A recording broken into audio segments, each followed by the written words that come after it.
बीच बीच में लिंक टूट रहा है।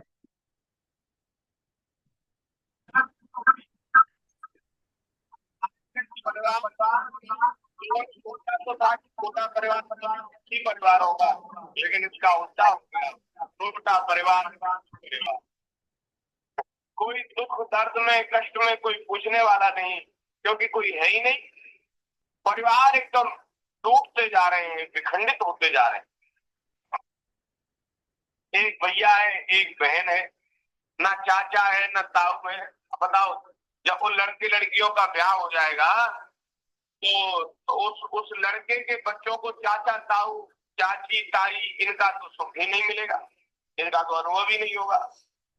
अब वो लड़की का ब्याह होगा, उस लड़की के बच्चे होंगे, तो उस लड़की के बच्चों की भी कोई मौत ही नहीं होगी। और जहाँ ब्याह होगा वहां उसकी कोई शादी नहीं होगी, क्योंकि एक ही है लड़की। और कहीं किसी घर में तो एक लड़का ही है, लड़की नहीं है। और कहीं लड़की है, कोई एक लड़की है, दो लड़की है, वहां लड़का नहीं, क्योंकि दो से ज्यादा बच्चा कर लिया तो बड़ा भारी अपराध हो जाएगा महाराज। ऐसा लोग सोचते हैं, बड़ा भारी पाप हो जाएगा। आज क्योंकि आजकल हम मॉडर्न हो गए, आधुनिक हो गए, नए जमाने के हो गए, तो ऐसी लोगों में चली है। तो पहले तो जमाना अलग था।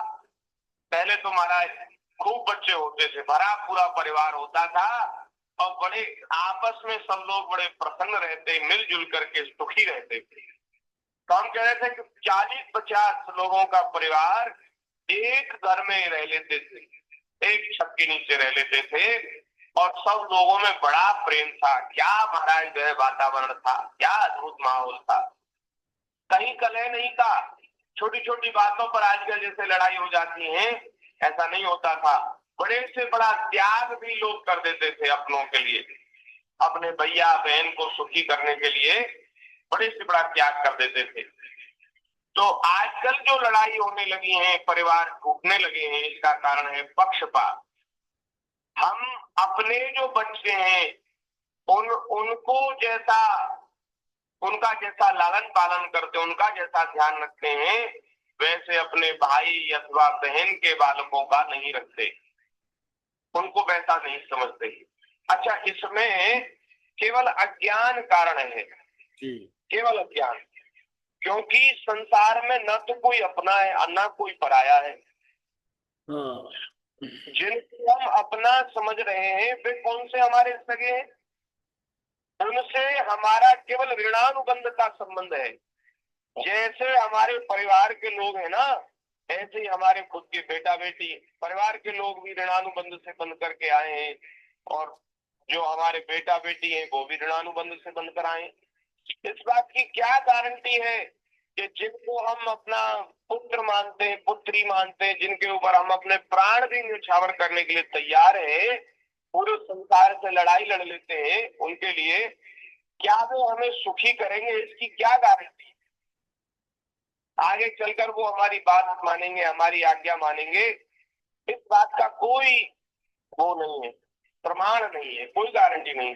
क्योंकि अगर वो आपके किसी उपकार का बदला चुकाने के लिए आए हैं तो वो आपके साथ उपकार करेंगे, आपका भला करेंगे।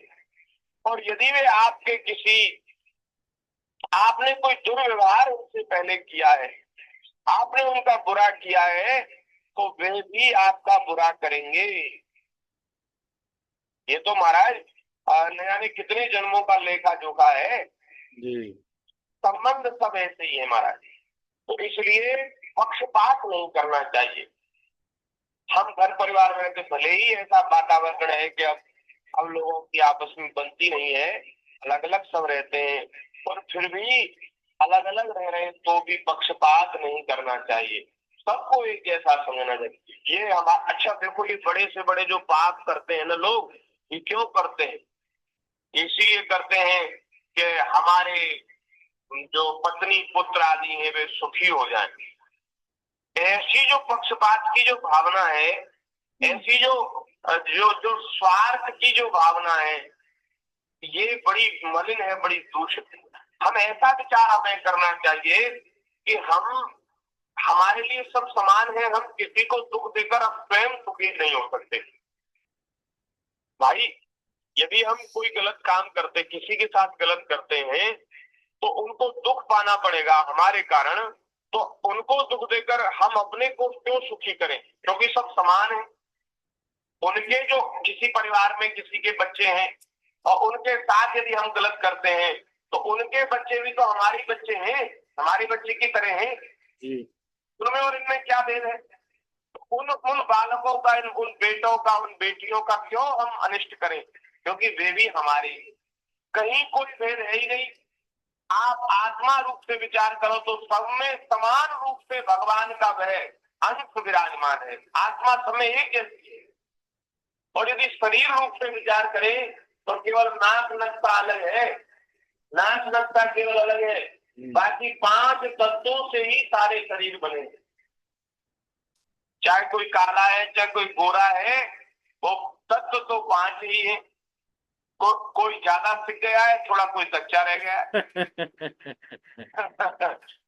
रोटी ज्यादा सीख जाती तो काली हो जाती है, और थोड़ी बढ़िया से सीखी हो तो अच्छी लगती है, लेकिन वो है तो आटे की ही।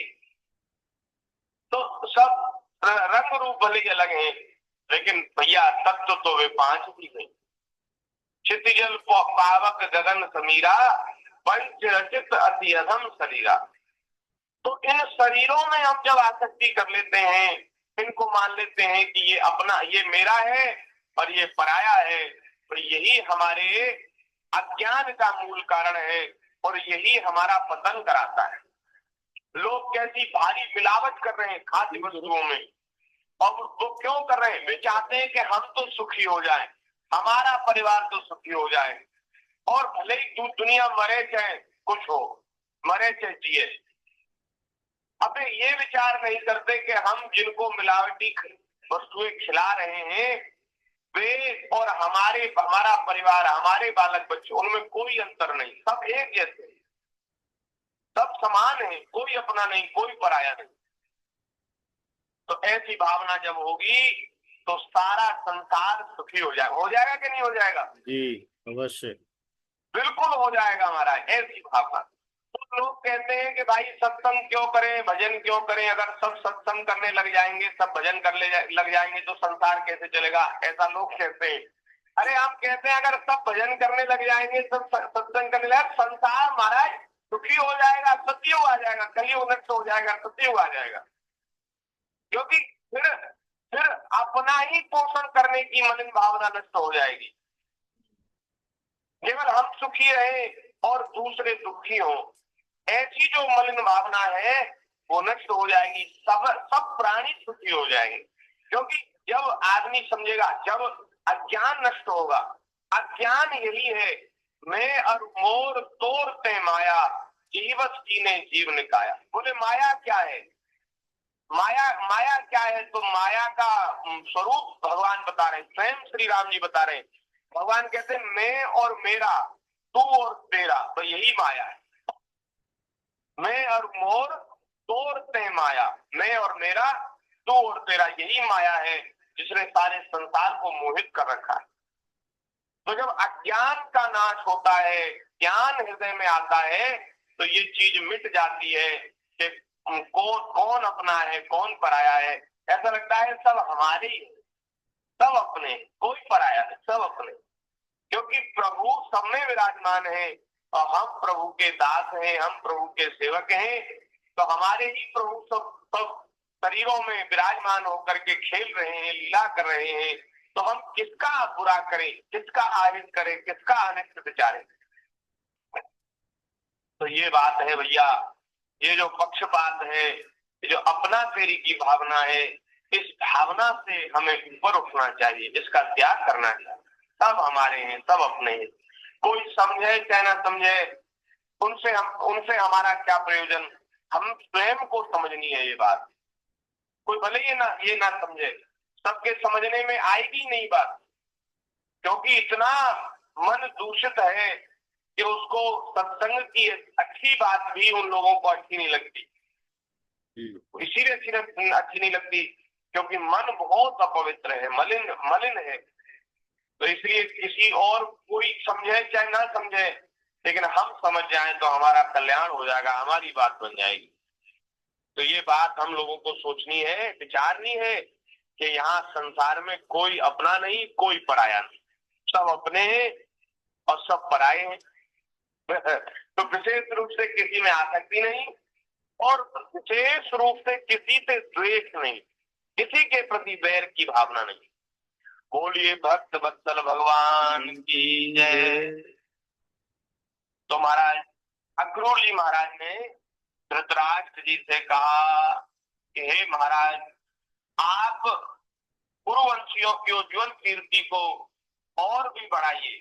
आपको यह काम विशेष रूप से इसलिए करना चाहिए कि आपने अपने भाई पांडु के परलोक सिधार जाने पर आप राज्य के राजा बने हैं, सिंहासन के अधिकारी हुए। पहले तो पांडु ही राजा थे,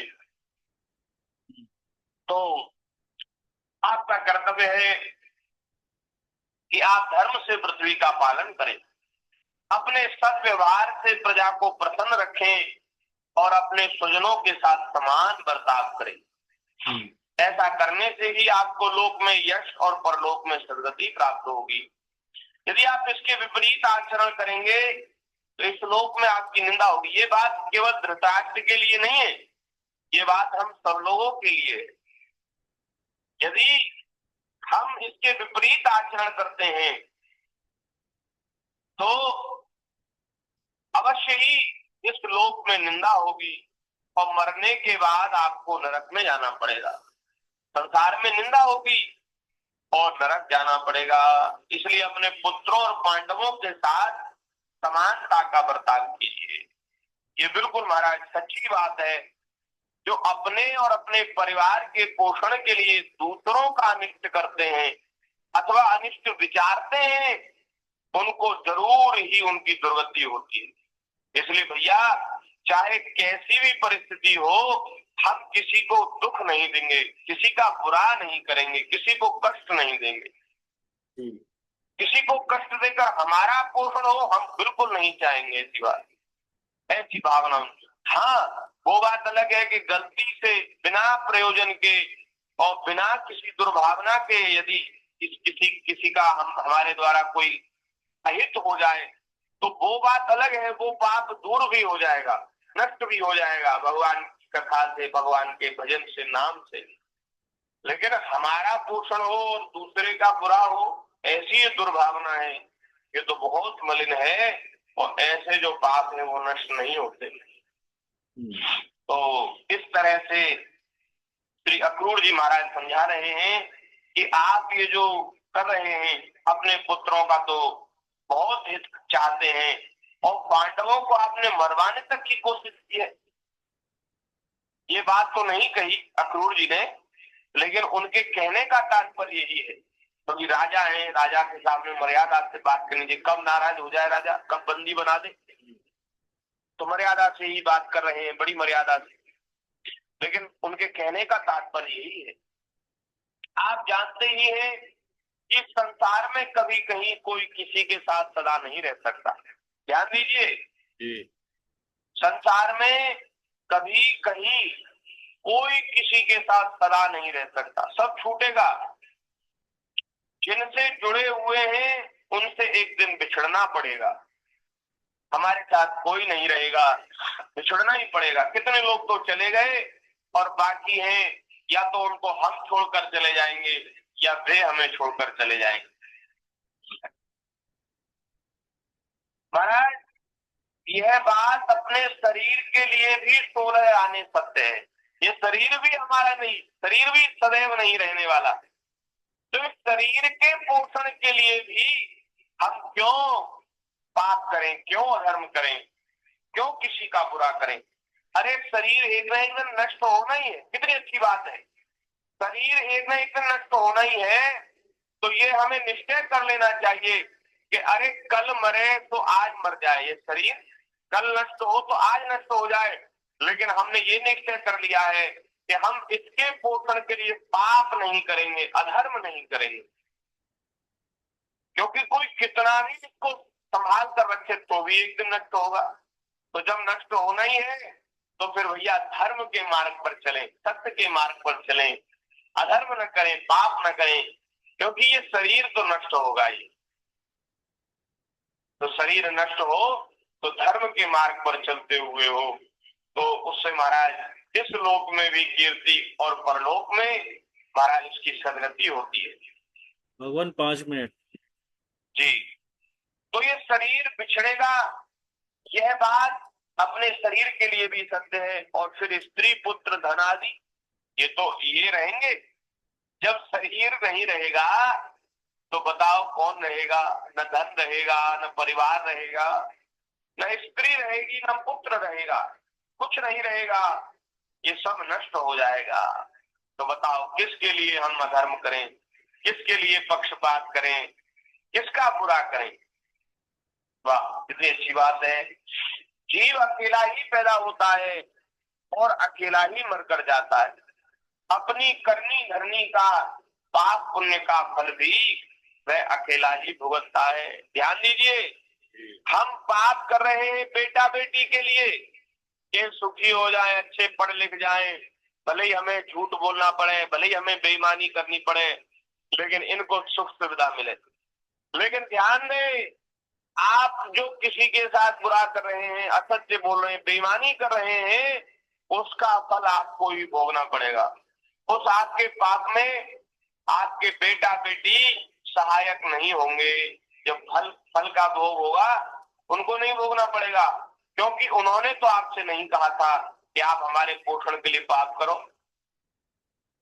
हम स्वयं ही ऐसी मलिन बुद्धि रखते हैं कि हम स्वयं ही उनके लिए पाप करते हैं। तो एक बड़ी प्रसिद्ध कथा है, आप सब लोगों ने सुनी होगी कि वो था वाल्मीकि जी के पूर्व चरित्र है वाल्मीकि जी का। वो वाल्मीकि जी महाराज वहां जंगल में लूटते थे लोगों को, और वो नारद जी वहां से निकले, नारद जी को बंदी बना लिया, और नारद जी तो कृपा करने के लिए आए थे, बंदी बना लिया।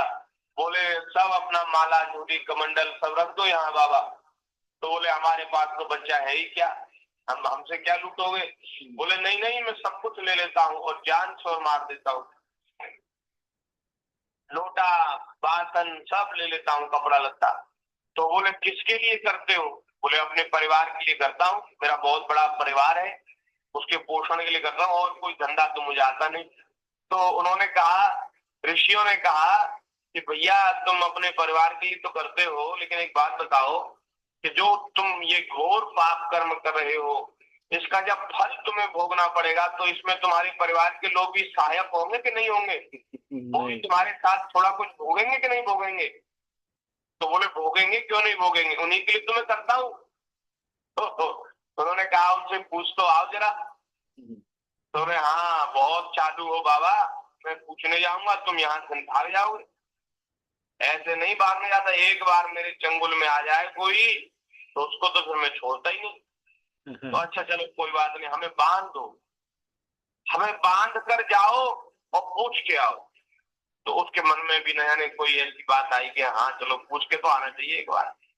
तो ऋषियों को बांध करके गया पूछने, और उनसे पत्नी से पुत्रों से सबसे पूछा कि भैया तुम्हारे लिए रात दिन पाप करता हूँ, लोगों को मारता हूँ, लूटता हूँ, और वो महात्मा आए हैं, वो पूछ रहे हैं कि मरने के बाद इसका सबका फल भोगना पड़ेगा, एक एक जो कर्म तूने किया है उसका तुझे हजार हजार गुना फल, तुझे दुख भोगना पड़ेगा। तो उस सब में तुम मेरे सहभागी होगे कि नहीं होगे? नहीं। थोड़ा 10-20-50% तुम भी हम मेरा लोगे कि नहीं लोगे? उन्होंने हाथ जोड़ लिए, बोले हम क्यों लेंगे? हम नहीं लेंगे। बोले महाराज अपने आप करो, भोगो, हमें क्या लेना देना, हमारे पालन पोषण की जिम्मेदारी तुम्हारी है, तुम उसके लिए पाप करते हो तो हमारा उससे कोई संबंध नहीं है। उसकी तो आंख खुल गई, लौट करके आया, चरणों में पड़ गया, बोले बाबा अब मैं तो, ये तो बड़े स्वार्थी मतलबी लोग हैं, संसार के लोग बड़े मतलबी हैं, बताओ। इन्होंने तो बिल्कुल दो टूक मना कर दिया। और बोले महाराज अब तो मुझे आप बचाइए, मैं कैसे कहाँ जाऊं, क्या करूं, मैंने तो बहुत पाप किए हैं। तो उन्होंने कहा कि भाई आज से निश्चय कर लो कि अब जो हुआ सो हुआ, अब मैं कोई पाप नहीं करूंगा और भगवान के नाम का आश्रय लो। तो उन्होंने कहा क्या, कौन सा नाम लूं? बोले राम नाम लो, राम नाम सबसे सरल है। तो महाराज उसके इतने ज्यादा पाप प्रबल थे कि वो राम नाम का उच्चारण नहीं कर पाए। मरा मरा मरा मरा ऐसा कहा। तो बोले कोई बात नहीं, मरा मरा कहने से भी एक दिन राम राम हो जाएगा।